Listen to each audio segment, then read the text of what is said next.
فإذا تطهرن فأتوهن من حيث أمركم الله إن الله يحب التوابين ويحب المتطهرين. صدق الله العظيم. مولاي صل وسلم دائما أبدا على حبيبك خير الخلق كلهم،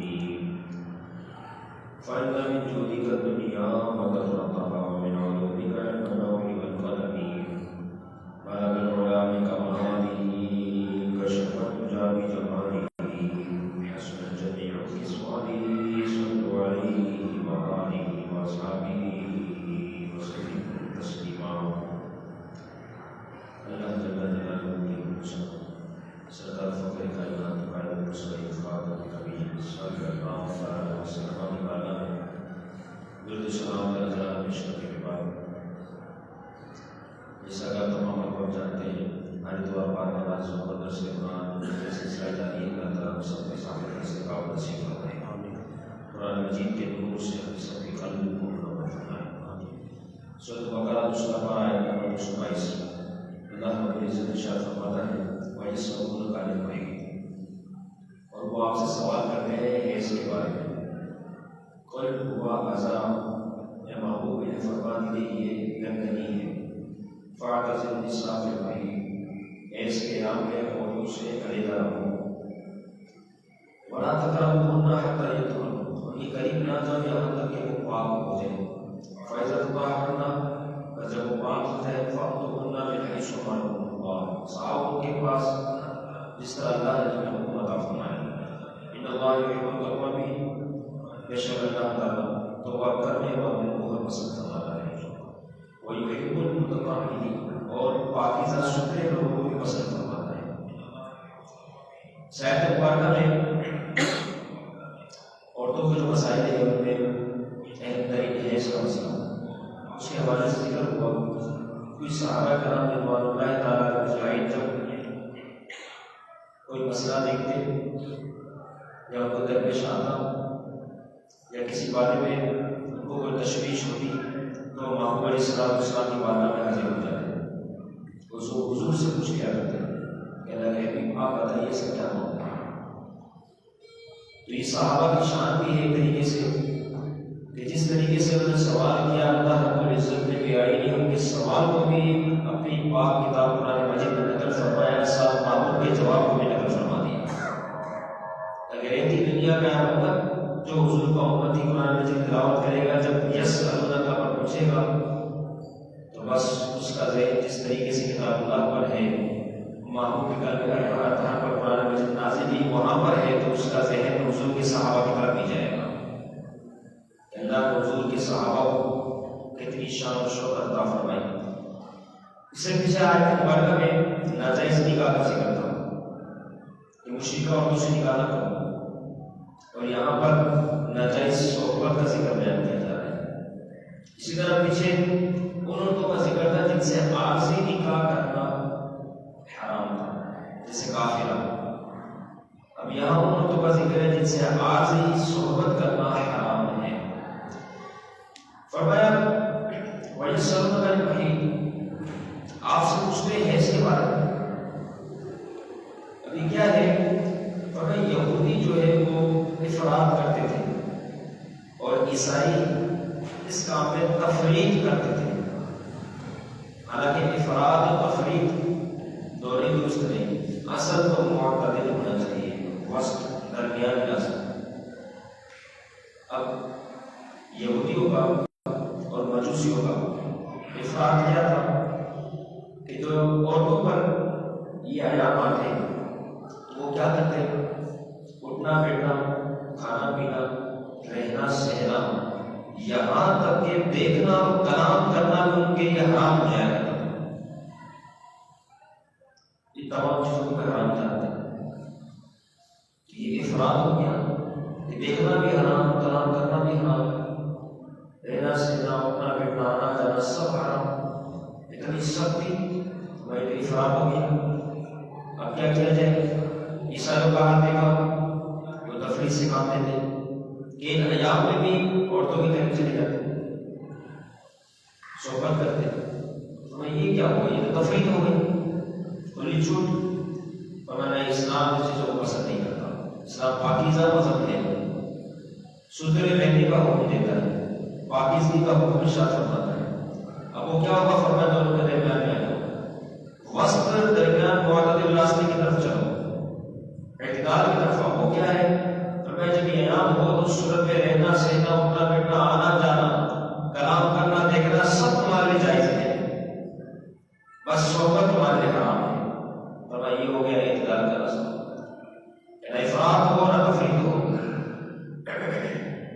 اب کیا ہوا کہ جو کہ یہ تو اس قسم کے معاملات تھے، اب حضور علیہ السلام سے سوال ہوا کہ آپ بتا دیں ایس کے بارے میں، تو اس جواب کی صورت میں محمود علیہ السلام کے لیے آیت مبارکہ نازل ہوئی، قل هو اذى۔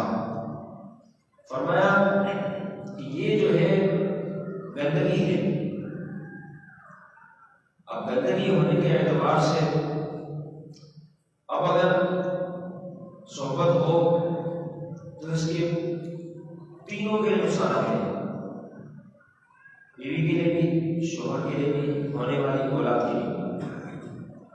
اس طرح ان ایام میں جو ہے صحبت کی صورت میں عورت کو تکلیف ہو، بہت زیادہ تکلیف ہوگی، بڑی زیادہ تکلیف ہو۔ نمبر ایک۔ نمبر دو کہ مرد کے لیے انفیکشن ہونے کا معاملہ ہے، وائرس جس کو کہتے ہیں انفیکشن ہو۔ اچھا اولاد کے لیے کیا ہے، فرمایا اولاد کے لیے یہ ہے کہ جب اس ایام میں ایسا معاملہ ہو، اب اگر اولاد ہو جائے تو پھر اس صورت میں اولاد میں بے حیا پیدا ہوگی، کتنا نقصان۔ صرف نقل ہوا عذاب، یہ تو اذیت والی بات ہے، یہ تکلیف والی بات ہے، لہٰذا ان ایام میں جو ہے صحبت سے بچو۔ فاعتزلوا النساء فی المحیض، علیحدہ ہو جاؤ ان سے حیض کے ایام میں، اعتزال معتزل، علیحدہ ہونا، علیحدہ ہونا۔ اب علیحدہ ہونے سے چونکہ جب ابتدائی طور پر یہ آیت مبارکہ کا یہ حصہ نازل ہوا فاعتزلوا النساء فی المحیض، تو کچھ بدوی حضرات دیہات کے رہنے والے، ولیج کے رہنے والے، وہ آپ علیہ السلام کی بارگاہ میں پہنچ گئے، یا رسول اللہ صلی اللہ علیہ وسلم ہمارا سے کوئی چارہ نہیں، گزارا ہی نہیں، کیونکہ ہم غریب لوگ ہیں، ایک ہی لباس رکھتے ہیں، اب جاڑے کا موسم ہے، سردیوں کا سخت موسم ہے، اس میں اگر ہم اس فرمان پر عمل کرتے ہوئے کہ عورتوں کو علیحدہ کر دو، تو اگر عورتوں کو ہم اپنے گھروں سے نکال دیتے ہیں اور ان کو علیحدہ کرتے ہیں تو پھر ہمارے پاس ایک جوڑی کپڑے کم رہے گا، کیا پہنے گیا، یہ تو تکلیف والا معاملہ ہو گیا۔ اور اگر اسے اپنے ساتھ رکھتے ہیں تو حرام حکم ہونے کے اعتبار سے، کیونکہ حکم کے تحت حرام ہے معاملہ، تو ساتھ رکھا گیا تو وہ غیر کے خلاف کام کیا، حرام کام اور لہٰذا گنہگار ہو گئے۔ چھوڑ دیں تب بھی پھنستے ہیں، قریب کر دیں تب بھی پھنستے ہیں۔ اب انہوں نے اس آیت مبارکہ کے اس جز سے ان چیزوں کو سمجھا، تو فرمایا وَلَا تَقْرَبُوهُنَّ حَتَّىٰ يَطْهُرْنَ، کہ قریب نہ جاؤ، نکالنے کی بات نہیں ہو رہی، یہ تو یہودی کرتے تھے، مجوسی کرتے تھے، میں یہ کہاں کا کہہ دیا نکالو، علیحدہ رہو، مطلب ان کو نکالو نہیں، کھانا پینا اٹھنا بیٹھنا آنا جانا کلام کرنا دیکھنا فرمایا سب حلال ہے، صحبت سے ناجائز ہے، ان کو نکالنے کی تو بات ہو ہی نہیں کہ یہ کالے میں تو نکالا جائے، فرمایا نہیں، ایسی تو بات ہے ہی نہیں۔ فرمایا وَلَا تَقْرَبُوهُنَّ حَتَّىٰ يَطْهُرْنَ، کیونکہ قریب نہ جاؤ یہاں تک کہ وہ پاک صاف ستھری ہو جائے۔ اب یہ حیض کا معاملہ اگر اس کی ابتدا دیکھی جائے، بعض لوگوں نے لکھا کہ بنی اسرائیل کے وقت سے ہی شروع ہے، حالانکہ ایسا نہیں، سوائے تحقیق ہوئی، ہمارے علماء دین نے اس حوالے سے لکھا۔ فرمایا اس کی ابتدا بی بی حوا علیہ السلام نے جب شجرہ ممنوعہ کھایا تھا، اس کے بعد سے تمام عورتوں کے لیے بیماری لکھ دی گئی، اور قیامت تک یہ اسی طریقے سے چلتا رہے گا۔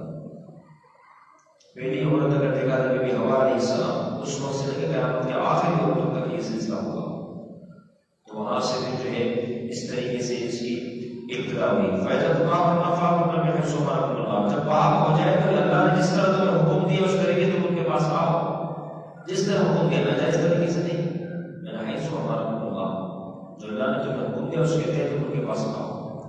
کوئی حرج نہیں، کیونکہ ان اللہ یحب التوابین، بے شک اللہ تعالیٰ پسند فرماتا ہے توبہ کرنے والوں. جب اپنی بارگاہ میں بار بار کے توبہ پیش کریں، ہم اب اس عمل کے لیے تیار ہیں، چونکہ توبہ بھی ایک عبادت ہے اور رب کا قرب حاصل کرنے کا ذریعہ ہے. توبہ کرتا ہی وہی جسے اللہ تعالیٰ توبہ کی توفیق عطا فرماتا ہے. جب توبہ کی توفیق ملتی ہے پھر رب تعالیٰ توبہ کو قبول بھی فرماتا ہے، پھر اس توبہ کرنے والوں کو اپنا محبوب بنا دیتا ہے. تو اس سے میرا پیار عیسیٰ علیہ السلام اور آپ ہماری ایک جگہ سے گزر رہے تھے، اچانک سے کیا دیکھتے ہیں، ایک پرندہ ہے اتنا خوبصورت، حسین و جمیل، زبردست اس کی جلد، زبردست اس کی کلر اور اس کے بہترین، سب تعریف کرنے لگے اتنا پیارا اللہ نے اسے بنایا. کیا ہوا، کچھ ہی دیر میں چونکہ وہ زمین پر آگے بیٹھا تھا، اس نے زمین ہی پر اپنے پروں کو رگڑنا شروع کر دیا. اتنا رگڑا کہ اس کے سارے پر اتر گئے. اپنے سر کو رکھا یہاں تک کہ وہ گنجا ہو گیا. پھر جتنے خوبصورت تھا وہ اتنے بدصورت ہو گیا. دیکھنے والے دیکھ رہے ہوئے یہ کیا ہوا. پھر اس کے بعد ساتھ میں کیچڑ تھا، وہ کیچڑ میں چلا گیا.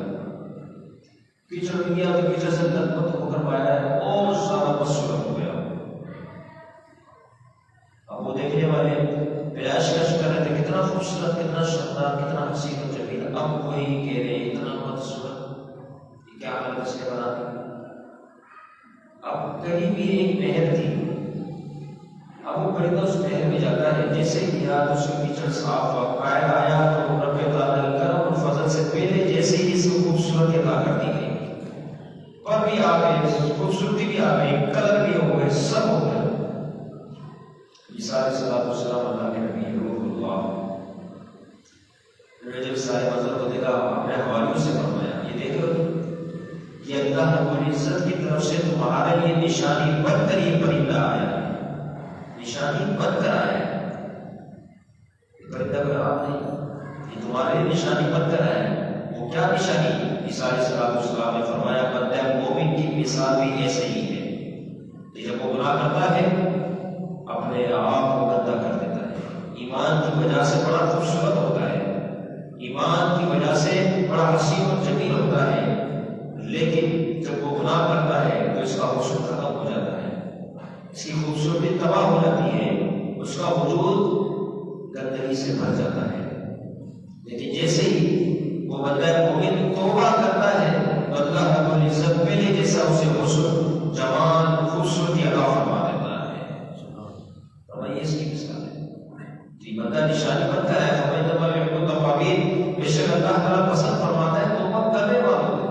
توبہ کے در پر کوئی حاضر تو ہو جائے، نیت تو اپنی بنائے کہ میں رب کی بارگاہ میں توبہ پیش کرتا ہوں، لیکن جب وہ اس طرف آئے گا تو پھر اس کا تیری باتوں کی طرف بھی آئے گا.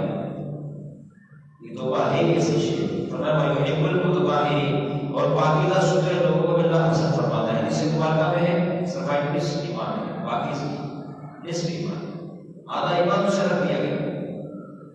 محمد علیہ السلام نے موقع پہ یہ ارشاد فرمایا جنت میں تو وہی داخل ہوگا جس کا ظاہر اور باطن ستھرا ہوگا. یعنی جنت میں جانے والا ہی وہ ہوگا جس کا ظاہر اور باطن ستھرا ہوگا، اور جو ستھرا نہ ہوا وہ جنت میں کس نہ ہوگا. جنت تو خود پاکیزہ ہے، پاکیزہ لوگوں کا ٹھکانہ ہے. وہ شخص جنت میں جا ہی نہیں سکتا جس کا ظاہر اور باطن گندگی سے بھرا ہوا ہوگا. جنت میں جانے والا وہ ہوگا فرمایا جو متطہرین ہوگا، ستھرا ہوگا، پاکیزہ ہوگا. اور دیکھا جائے کہ بندے کو ستھرا رہنا چاہیے، پاکیزہ صاف ستھرا ہونا چاہیے. بندہ جب خود جیسا ہوگا نا اس کو پھر اسی ماحول میں بیٹھنا اٹھنا اچھا لگے گا. جو بندہ خود گندا ہوگا اس کو گندا ماحول پسند آئے گا. مثال کے طور پر بڑی معذرت کے ساتھ ایک تو ایسا ہی سگریٹ اس کے اندر خوشبو ہے، ہر وہ کہہ نہیں بدبو ہے، لیکن جو پی رہا ہے اس کے لیے اس سے بہتر مزہ ہی کچھ نہیں. ہر ایک آدھے گھنٹے کا سگریٹ نکال کے پی رہے ہیں، بدبو اس کے اندر. بدبو تمہارے لیے نا، ہمیں تو جس کا نشہ لگ گیا ہمارے تو خوشبو ہی خوشبو ہے، اس کے بغیر تو چاہ ہی نہیں.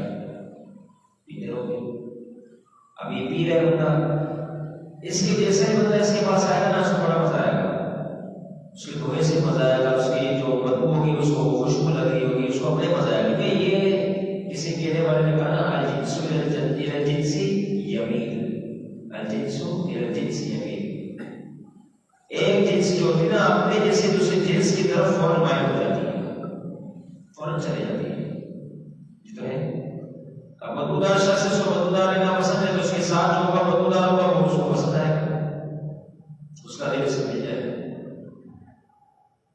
جرسی موبائل دیگر افراد جو اس کی سطح ہے عزم اللہ سبحانہ اللہ پائے جاتے ہیں ماشاء اللہ، لیکن ان کا ٹھکانہ کچا ہونے گی، ان جیسے جتنے افراد ہونا سب کو وہیں ملیں گے، الجنس الی الجنس یمیل، کیونکہ ایک جنس ایک سوچ سمجھ والا افراد ہے، لیکن اس طرح جب خود صاف ستھرا ہوگا تو آپ اس کو بھی صاف ستھرا لوگ ہی پسند آئیں گے، اور وہ صاف ستھرا جو ہوگا وہ صاف ستھرے سے لوگوں میں ہی بیٹھنا پسند کرے گا۔ کتنی پیاری بات ہو گئی، بندے کو چاہیے پاکیزہ رہے، صاف ستھرا رہے۔ ایک شخص ہے، اس نے کبھی کو دیکھا اور فکر کر رہا اس کے بارے میں، بولے یہ کیا بات ہے، کیونکہ ساتھ کبوتر تھا، دونوں کی بڑی دوستی، بڑا بڑے شاہ کبے کی کبوتر سے کب دوستی ہوئی، یہ دونوں ایک دوسرے سے لڑائی کرتے ہیں، کب آئے گا کبوتر فوراً بھاگ جائے گا، لیکن تو اپنا بیٹا ساتھ ساتھ اتنی گہری دوستی غور سے دیکھتا رہا، سمجھ آئے گا کیا بات ہو سکتی ہے، ان دونوں کی دوستی ہوئی تو کیسے ہوئی؟ قاعدہ وہی ہے الجنس الی الجنس یمیل، جب یہ کبا الگ جنس رکھتا ہے اور یہ اس اعتبار سے دیکھا جائے وہ الگ پرندہ ہے، یہ الگ پرندہ ہے، کبا کبوتر ملاپ کیسے؟ جب بہت زیادہ اس نے غور و فکر کیا نا، کیا دیکھتا ہے کہ کبے کی ٹانگ نہیں، ایک ٹانگ نہیں، کبوتر کی طرف نظر کرتے ہیں وہ دیکھتا ہے اس کی بھی ٹانگ نہیں، اچھا وہ سمجھ آ گئی اس کو بات کہ دونوں کا آپس میں ملاپ کا مقصد ساتھ رہنا، گپ شپ لگانا، بیٹھنا اور ایک ساتھ گھومنا، ایک ساتھ کھانا، اس کی وجہ یہ ہے کہ دونوں ایک صفت رکھتے ہیں، وہ یہ ہے کہ دونوں کی ٹانگیں نہیں ہیں، دونوں کے ایک ٹانگ نہیں ہے، دونوں ایک دوسرے کی طرف مائل ہو گئے۔ اس طرح اگر ستھرا شخص ہوگا ستھرے کی طرف مائل ہوگا، گندا شخص ہوگا گندے کی طرف جھکنا مائل ہوگا، یہ ستھرے پر ہونا چاہیے۔ وجہ کیا؟ وَيُحِبُّ الْمُتَطَہِّرِينَ، اللہ تعالیٰ ستھرے لوگوں کو پسند فرماتا ہے۔ اللہ تعالیٰ آیت مبارکہ کے اس جز مبارکہ کے سب کے آپ سب کو ہمیشہ پاکیزہ رہنے کی توفیق عطا فرمائے، بالخصوص ہمارے باطن کو بھی اللہ رب العزت صاف ستھرا فرمائے، اور جو درس قرآن ہوا وہ سے بھی مولا کریم تمام اپنی بارگاہ میں قبول فرمائے، غلطی کو دے کر معاف فرمائے، جن عوام شریف کی سب کی حاضری قبول فرمائے۔